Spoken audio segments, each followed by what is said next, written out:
Seguimos con Las venas abiertas de América Latina de Eduardo Galeano. Segundo capítulo.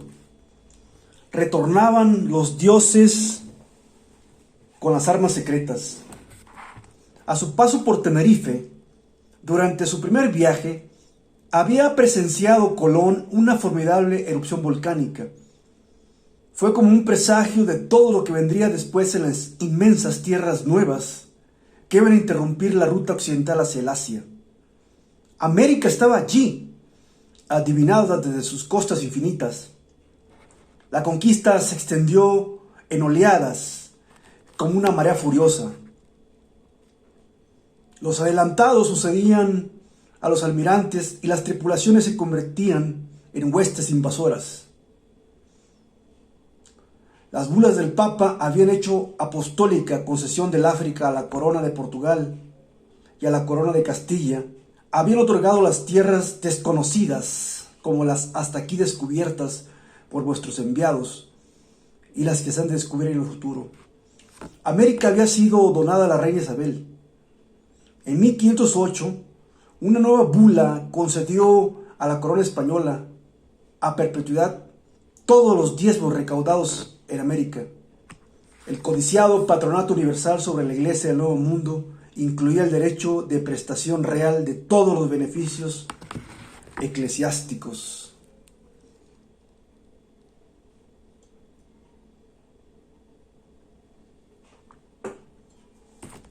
Bien lo decía en el libro El Quijote: con la Iglesia hemos topado, Sancho.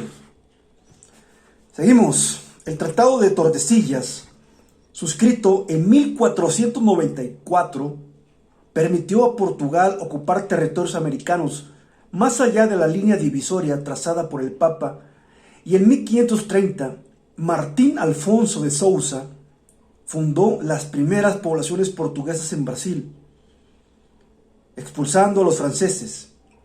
Ya para entonces, los españoles, atravesando selvas infernales y desiertos infinitos, habían avanzado mucho en el proceso de la exploración y la conquista.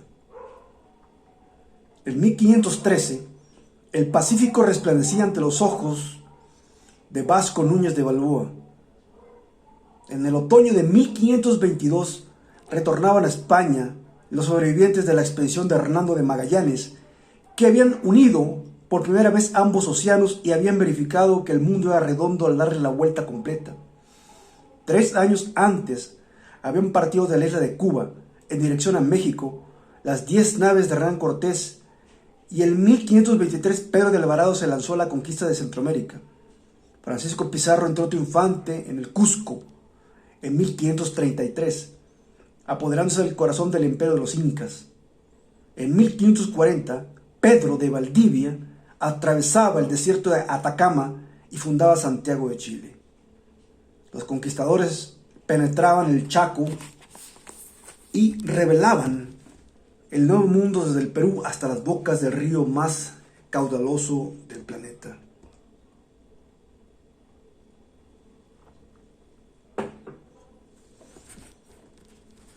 Había de todo entre los indígenas de América: astrónomos y caníbales, ingenieros y salvajes de la Edad de Piedra, pero ninguna de las culturas nativas conocía el hierro ni el arado, ni el vidrio ni la pólvora, ni empleaba la rueda. La civilización que se batió sobre estas tierras desde el otro lado del mar vivía la explosión creadora del Renacimiento. América aparecía como una invención más, incorporada junto con la pólvora, la imprenta, el papel y la brújula al bullente nacimiento de la Edad Moderna.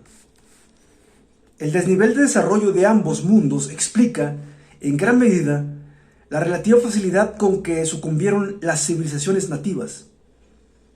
Hernán Cortés desembarcó en Veracruz acompañado por no más de 100 marineros y 508 soldados. Traía 16 caballos, 32 ballestas, 10 cañones de bronce y algunos arcabuces, mosquetes y pistolones. Y sin embargo, la capital de los aztecas Tenochtitlán era por entonces 5 veces mayor que Madrid y duplicaba la población de Sevilla, la mayor de las ciudades españolas. Francisco Pizarro entró en Cajamarca con 180 soldados y 37 caballos. Pues nada, tío, joder, este exquisito y aromático café es una delicia. Delicioso, joder.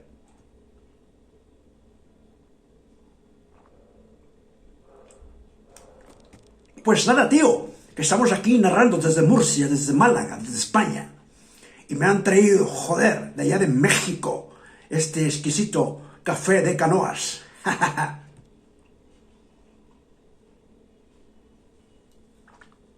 Los indígenas fueron, al principio, derrotados por el asombro. El emperador Moctezuma recibió en su palacio las primeras noticias.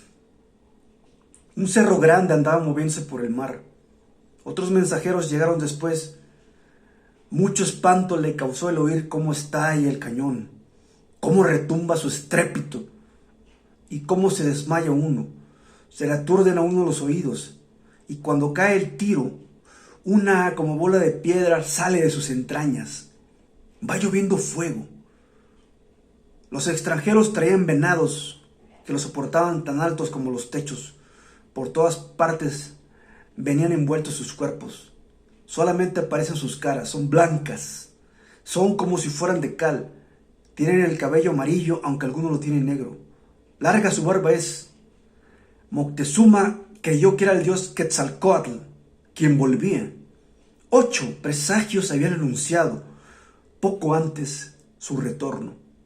Los cazadores le habían traído un ave que tenía en la cabeza una diadema redonda con la forma de un espejo, donde se reflejaba el cielo como el sol hacia el poniente. En ese espejo, Moctezuma vio marchar sobre México los escuadrones de los guerreros. El dios Quetzalcóatl había venido por el este y por el este se había ido. Era blanco y barbudo. También blanco y barbudo era Huiracocha, el dios bisexual de los incas. Y el oriente era la cura de los antepasados heroicos de los mayas.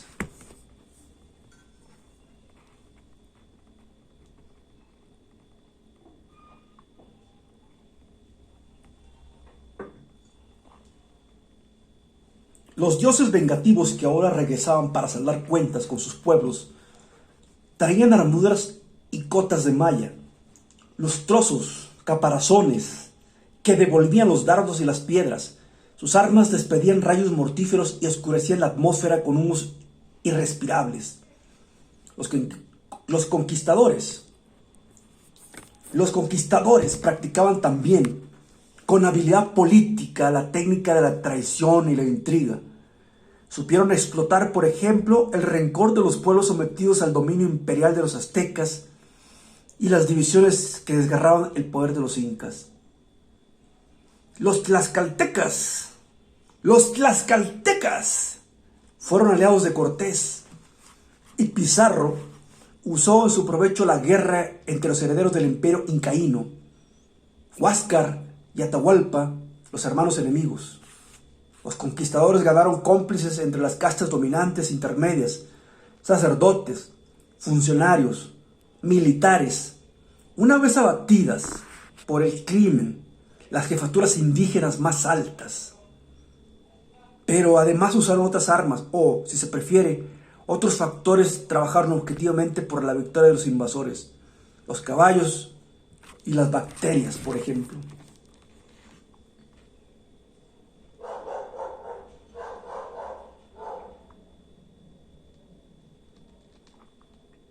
Seguramente se han de preguntar por qué este lector de marras acostumbra a beber tanto café.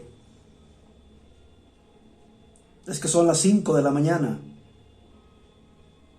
y hay que beber el elixir de los dioses, el café. Los caballos habían sido como los camellos, originarios de América, pero se habían extinguido en estas tierras. introducidos en Europa por los jinetes árabes, habían prestado al viejo mundo una inmensa utilidad militar y económica. Cuando reaparecieron en América a través de la conquista, contribuyeron a dar fuerzas mágicas a los invasores ante los ojos atónitos de los indígenas. Según una versión, cuando el Inca Atahualpa vio llegar a los primeros soldados españoles montados en briosos caballos ornamentados con cascabeles y penachos, que corrían desencadenando truenos y polvaredas con sus cascos veloces, se cayó de espaldas. El cacique Tecún, al frente de los herederos de los mayas, descabezó con su lanza el caballo de Pedro de Alvarado, convencido de que formaba parte del conquistador. Alvarado se levantó y lo mató. Contados caballos, cubiertos con arreos de guerra, dispersaban las masas indígenas y sembraron el terror y la muerte. Los curas y misioneros se esparcieron ante la fantasía vernácula durante el proceso colonizador que los caballos eran de origen sagrado, ya que Santiago, el patrón de España, montaba en un potro blanco que había ganado valiosas batallas contra los muros y judíos con la ayuda de la divina providencia. La divina providencia, mira nada más.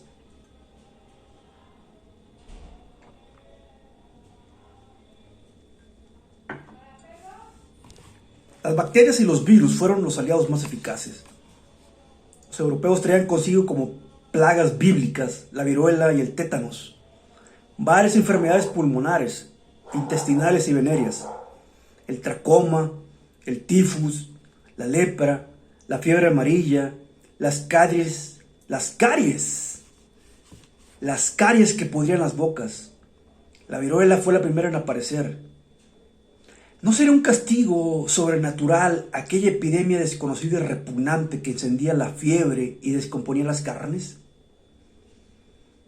Ya se fueron a meter en Tlaxcala, entonces se difundió la epidemia. Tos, granos ardientes que quemaban, dice un testimonio indígena y otro. A muchos dio muerte la pegajosa, apelmazada, dura enfermedad de granos. Los indios morían como moscas. Sus organismos no ponían defensa ante las enfermedades nuevas, y los que sobrevivían quedaban debilitados e inútiles. El antropólogo brasileño Darcio Ribeiro estima que más de la mitad de la población aborigen de América, Australia y las islas oceánicas murió contaminada luego del primer contacto con los hombres españoles. Pues nada, aquí le vamos a dejar hoy. Que tengan excelente día, joder, jolines.